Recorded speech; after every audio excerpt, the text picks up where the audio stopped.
Hello dear student, स्वागत है आप सभी का शुभम क्लासेस का इस नए वीडियो में। मैं संजीव सर। तो स्टूडेंट, आज के इस वीडियो में हम आप लोगों के लिए एक सबसे इम्पॉर्टेंट चीज़ लेकर आने वाले हैं और साथ में ये चीज़ आपको कहाँ से मिलेगा, कैसे मिलेगा, क्योंकि ये जो है आपकी तैयारी के लिए बहुत ही बेटर ऑप्शन है। इससे बेटर ऑप्शन आपके तैयारी के लिए और कुछ भी नहीं हो सकता है। तो जैसा कि देख ही रहे हैं कि अध्याय 1 लिखा हुआ है और लिखा हुआ है प्रैक्टिस सेट। ठीक है, तो ये जो प्रैक्टिस सेट है, ये प्रैक्टिस सेट मैंने खुद जो है तैयार किए हैं सभी चैप्टर के। ठीक है, सेलेक्टेड क्वेश्चन मैंने तैयार किए हुए हैं आपके बहुविकल्पीय, अति लघु उत्तरीय, लघु उत्तरीय और दीर्घ उत्तरीय। तो हर टाइप के क्वेश्चन आपके चैप्टर वाइज प्रैक्टिस सेट जो है ऐप पर अपलोड कर दिए गए हैं। और ये जो प्रैक्टिस सेट है ये आप लोग टॉप 100 बैच से प्राप्त कर सकते हैं। ठीक है, ऐप पे जब आप खोलेंगे वहाँ ट्रेंडिंग वाला सेक्शन यानी जो कि टॉप 100 बैच का है, उसमें ये चीज़ें जो है चैप्टर नंबर 1 से लेकर चैप्टर नंबर 7 तक अपडेट कर दी गई हैं और भी बहुत चीज़ें जो है अपडेट कर दी गई है फिजिक्स की।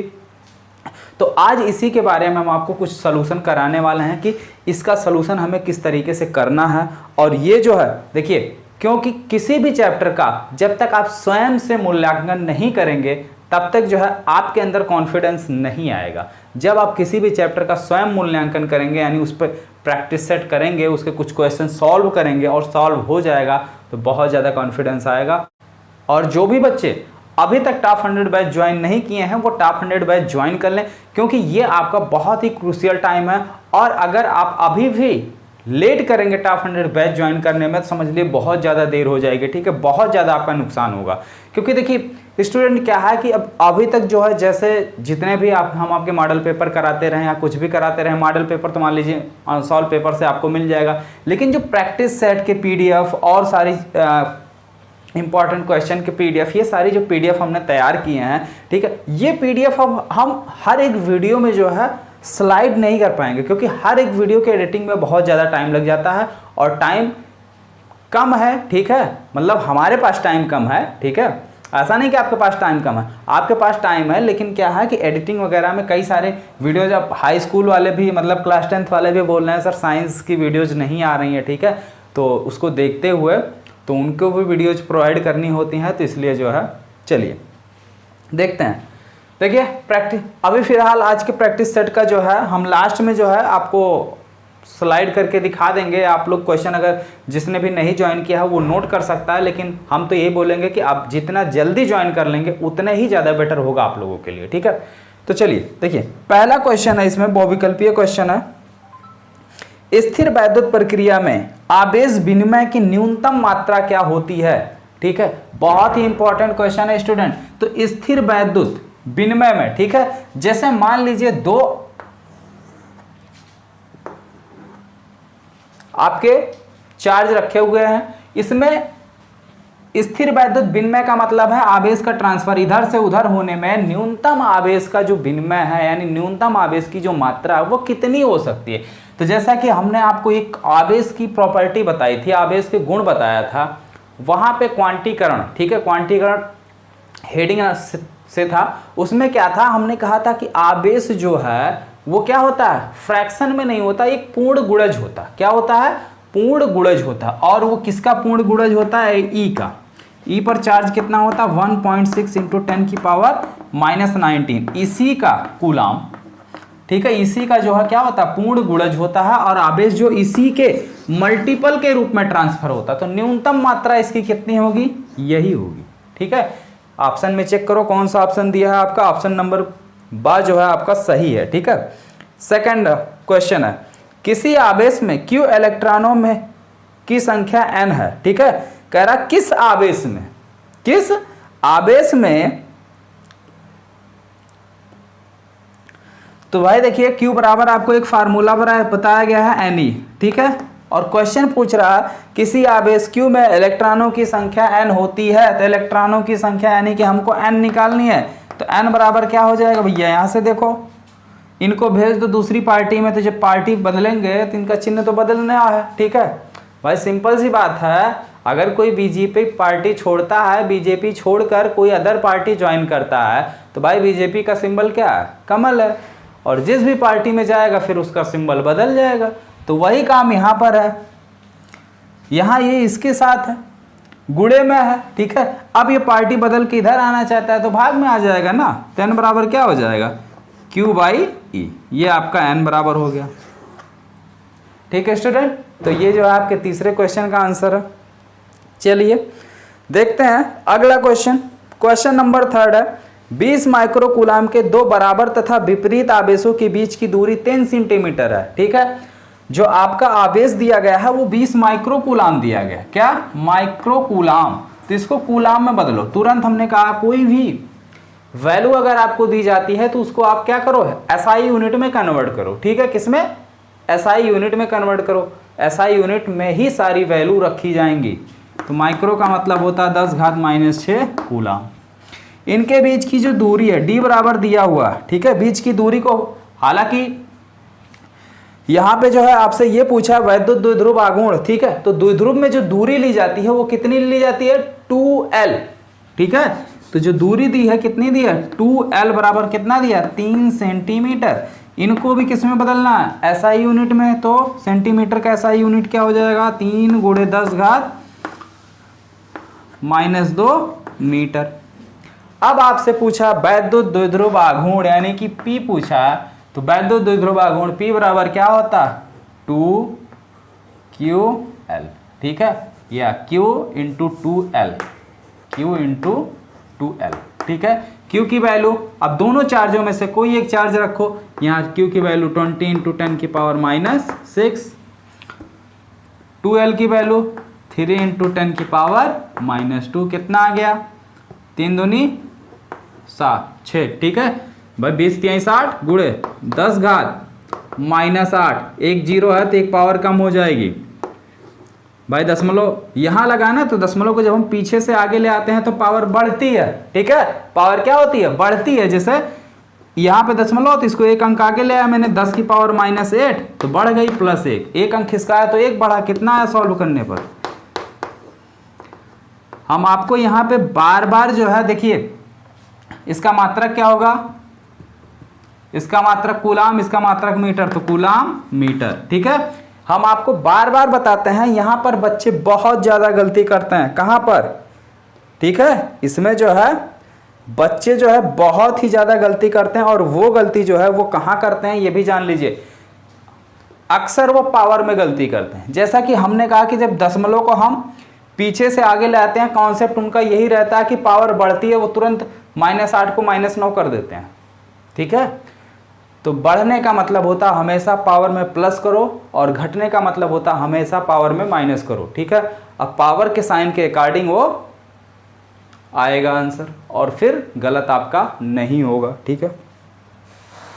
आगे देखिए, वैद्युत फ्लक्स का मात्रक है। तो भाई बहुत सिंपल सी बात है, वैद्युत फ्लक्स का मात्रक फटाफट आप लोग कमेंट करके बताइए, ठीक है। इस क्वेश्चन को जो है हम आप पे छोड़ते हैं, तुरंत कमेंट करके अभी बताओ। वैद्युत फ्लक्स का मात्रक बहुत बार बताया जा चुका आपको। अगला क्वेश्चन है, एक बंद पृष्ठ के भीतर n वैद्युत द्विध्रुव है। कितने हैं, n वैद्युत द्विध्रुव है। बंद पृष्ठ से निर्गत वैद्युत फ्लक्स होगा। अब भैया ध्यान से समझ लो, बहुत ही थोड़ा सा जलेबी की तरह क्वेश्चन को घुमाया गया है, ठीक है। हम तो कहेंगे जलेबी नहीं बल्कि इमरती की तरह घुमाया गया। जलेबी तो फिर भी थोड़ा कम घूमता है, इमरती देखे हो आप लोग, उसमें देखो कितना घुमाया जाता है। जैसे मान लो ये हमारा कोई बंद पृष्ठ है, इसके अंदर n वैद्युत द्विध्रुव, एक वैद्युत द्विध्रुव यहाँ हो गया, यानी +q यहाँ -q यहाँ, ठीक है। ये दूसरा वैद्युत द्विध्रुव है आपका, +q2, ये -q2, ऐसे डॉट डॉट कितने हैं, n वैद्युत द्विध्रुव है, +q1 -qn। तो वैद्युत फ्लक्स का क्या सिंपल सा फार्मूला है, φe बराबर कुल आवेश, ठीक है, टोटल चार्ज यानी कि कुल आवेश अपान ε0। अब टोटल चार्ज का मतलब क्या होता है, समेशन q/ε0, और समेशन का मतलब होता है सिग्मा के अकॉर्डिंग। तो भाई देख लो, पहले इस वैद्युत द्विध्रुव का कुल आवेश जोड़ो, कितना हो जाएगा, +q -q, एक दूसरे को कैंसिल आउट किए, -q2 प्लस q2 एक दूसरे को कैंसिल किए, इस तरीके से सब एक दूसरे को कैंसिल करते जाएंगे। इसके अंदर चार्ज कितना बचेगा, बड़ा सा लड्डू, ठीक है। तो इसके अंदर चार्ज कितना बचा, बड़ा सा लड्डू, करने का मतलब 0। तो वैद्युत फ्लक्स आपका कितना आ गया, 0। ठीक है, समझ में आया। चलो आगे बढ़ते हैं अगले क्वेश्चन की तरफ। L भुजा के एक घन के केंद्र पर एक Q आवेश रखा गया है। घन के एक तल से निर्गत वैद्युत फ्लक्स कितना होगा। कर लोगे यार, बहुत सही क्वेश्चन है, कर तो लेना चाहिए वैसे आप लोगों को, ठीक है। अच्छा जरा 2 मिनट का हम टाइम दे रहे हैं, आप लोग कमेंट करके बता दीजिए हमको कि कितना होगा, उसके बाद हम आपका आंसर बताते हैं। चलिए कमेंट कीजिए, ठीक है, कमेंट कीजिए। और अब देखिए हम आंसर आपको बता रहे हैं, देखिए कितना आंसर होगा, चेक कीजिए। ये क्या है, एक घन की बात की है। घन में भुजाएं कितनी होती हैं, 6 होती हैं, और 6 फ्लक्स भी होते हैं, ठीक है। इस तरीके से ये आपका क्या हो गया, घन हो गया। अब भाई जो भी बनाओ टेढ़ा घोचा, ठीक है, क्योंकि बोर्ड पे मेरा फिगर ऐसे ही बनता है, फिर भी ठीक ही बना है। यहाँ पर सेंटर पे कोई चार्ज प्लस q आवेश रखा हुआ है। तो हमने कहा इस चार्ज की वजह से इसके हर एक सेक्टर से, ठीक है, हर एक जगह से क्या होगा, वैद्युत फ्लक्स रेखाएं निकलेंगी। और वैद्युत फ्लक्स इसमें कितनी तरीके से, जैसे जिस भी कमरे में आप पढ़ रहे हैं वहां पे सेंटर पर एक चार्ज मान लीजिए, ठीक है। तो अब उस चार्ज की वजह से जो हमारा पूरा बंद पृष्ठ बन रहा, बंद पृष्ठ क्या है हमारा, घन है। तो घन के हर एक भुजा से क्या हो जाएगी, वैद्युत फ्लक्स निकलेगी। लेकिन टोटल वैद्युत फ्लक्स आपका कितना होगा, टोटल वैद्युत फ्लक्स क्या होगा, कुल चार्ज का 1/ε0 गुना होगा, ठीक है। ये टोटल का होगा। लेकिन ये टोटल क्या है, ये टोटल मिलकर बना हुआ आपके 6 फ्लक्स है। आप कमरे में बैठे हैं तो गिन सकते हैं कितने जो है फ्लक्स आपके बन रहे हैं, 1 2 3 4 5 6, ठीक है। तो टोटल 6 बन रहे हैं। और एक भुजा से पूछा, तो एक भुजा से निकालने के लिए हमें क्या करना होगा, यहाँ पे 6 से भाग करना होगा, ठीक है। क्या करना होगा, 6 से भाग करना होगा। तो फिर जो है आपका करेक्ट ऑप्शन आएगा। इसमें से चेक कीजिए आपका करेक्ट आंसर कौन सा है, ठीक है। तो इसमें जो आपका करेक्ट आंसर है वो आपका आंसर नंबर 12 है।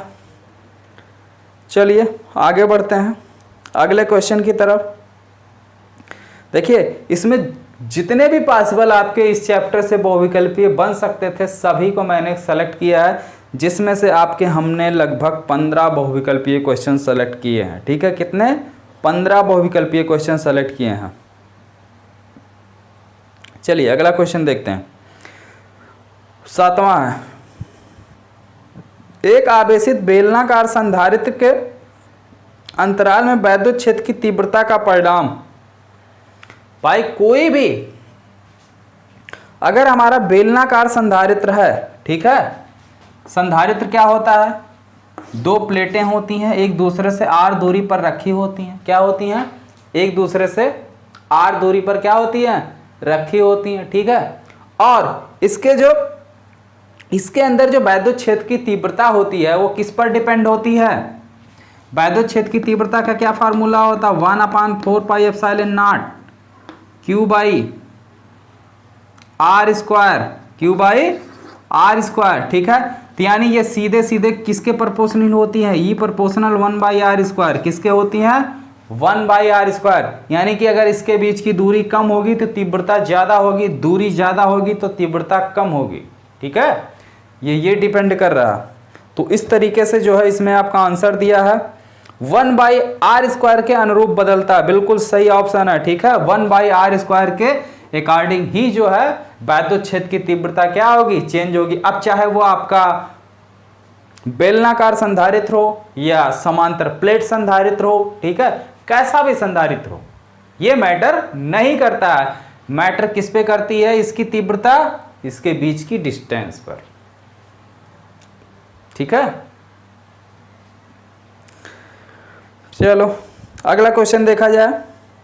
एक ही तल में एक समान रूप से आवेशित अनंत लंबाई की 2 अचालक प्लेटों परस्पर लंबवत रखी हैं, उनके आवेश के पृष्ठ घनत्व प्लस सिग्मा तथा माइनस सिग्मा है। दोनों प्लेटों के बीच स्थान में किसी बिंदु पर वैद्युत क्षेत्र की तीव्रता कितनी होगी। अब ये कैलकुलेशन वाला क्वेश्चन है, ये आप लोग करके कमेंट करके बताइए। ठीक है, यहां पे क्या किया गया है, हम देखो आपको फिगर समझा दे रहे हैं, बाकी कैलकुलेशन आप करेंगे। एक ही तल में, ठीक है, एक समान रूप से आवेशित दो अनंत लंबाई की अचालक प्लेटें रखी, एक ऐसे रखी गई है तो दूसरी ऐसे रखी गई है लंबवत। ठीक है, और एक का जो है पृष्ठ आवेश घनत्व प्लस सिग्मा है और दूसरा का माइनस सिग्मा है। इन दोनों के बीच कहीं पर कोई पॉइंट P है, यहां पर इन दोनों प्लेटों के कारण वैद्युत क्षेत्र की तीव्रता कितनी होगी, यही हमको क्या करना है, कैलकुलेट करना। ओके स्टूडेंट, तो अब आप क्या करेंगे, कैलकुलेट करेंगे। पहले इस प्लेट के कारण निकाल लेंगे, फिर इस प्लेट के कारण निकाल लेंगे, फिर दोनों का परिणामी निकाल लेंगे। इस प्लेट के कारण इस डायरेक्शन में होगा, इसके कारण इस डायरेक्शन में होगा, परिणामी दोनों के बीच से जाएगा। ठीक है, तो परिणामी आप निकालेंगे।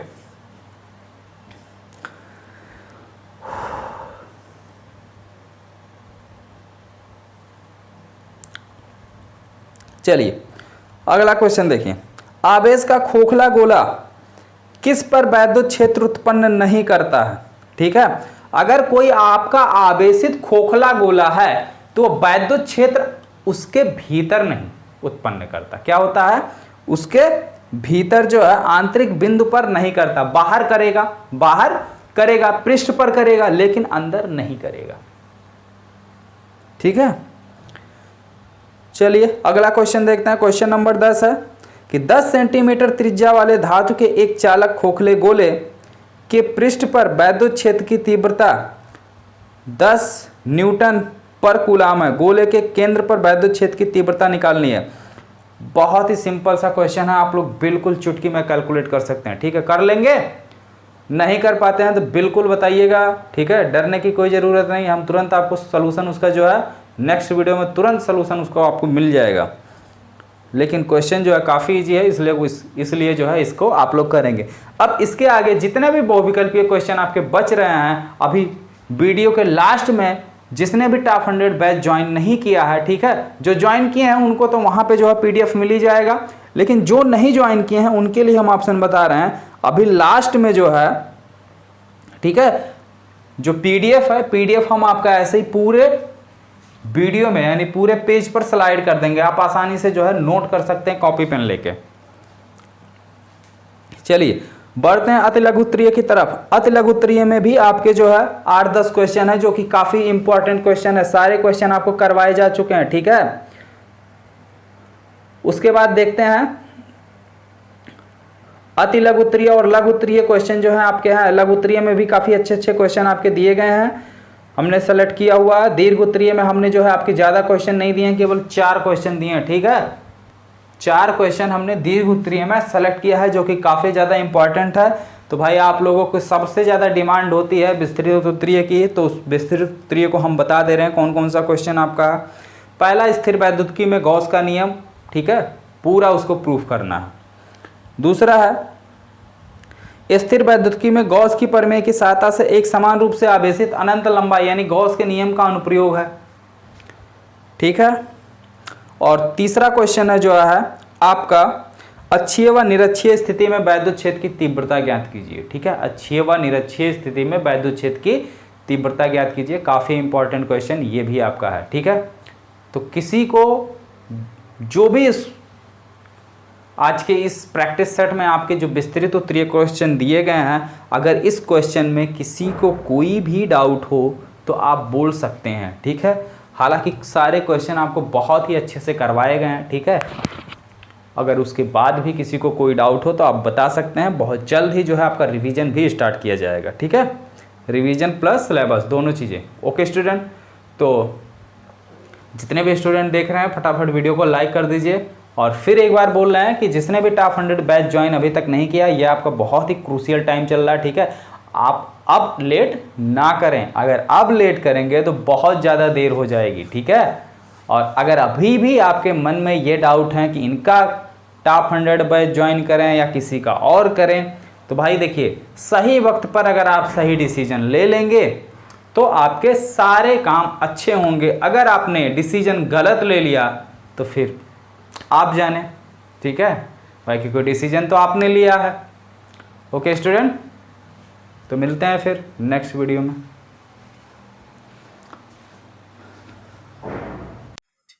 अबे यार किसी का फ़ोन आ गया। आने दो। तो ये देखिए, ये नोट्स है, ये जो है हम स्लाइड कर दे रहे हैं, आप लोग जो है डाउनलोड कर दीजिए। देखिए आप लोगों के लिए कितनी मेहनत करनी पड़ रही है। इसका डीओ रिकॉर्डर से पीडीएफ बना रहे थे तो वहाँ पे सब कुछ काला काला दिख रहा था, इसलिए हमने सोचा ऐसे ही आपको स्लाइड करके दिखा देते हैं, ठीक है। तो देखिए ये सारे आपके इंपॉर्टेंट क्वेश्चन हैं।